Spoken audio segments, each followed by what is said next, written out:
Hello দর্শক, আজকে এখানে এসেছে আমাদের জারু খেলার রোবেন আপা। তো ওনার থেকে আমি কিছু কোয়েশ্চেন জিজ্ঞেস করবো, বিকজ ওনার। তো প্রথম কোয়েশ্চেন হলো, আপনি কিভাবে পড়াশোনা করলেন, কিভাবে এত ফেমাস হলেন, মানে এইসব ব্যাপারে আপনি একটু প্লিজ বর্ণনা দেন। এই ব্যাপারে আমাদেরকে, যে দর্শকরা একটু জানে আপনি কিভাবে পারেন।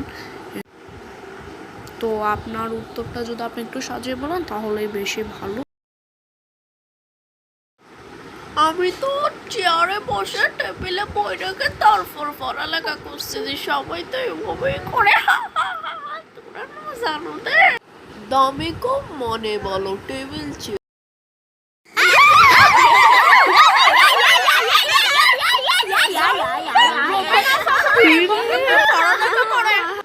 দাফাও, আপনি কেমন?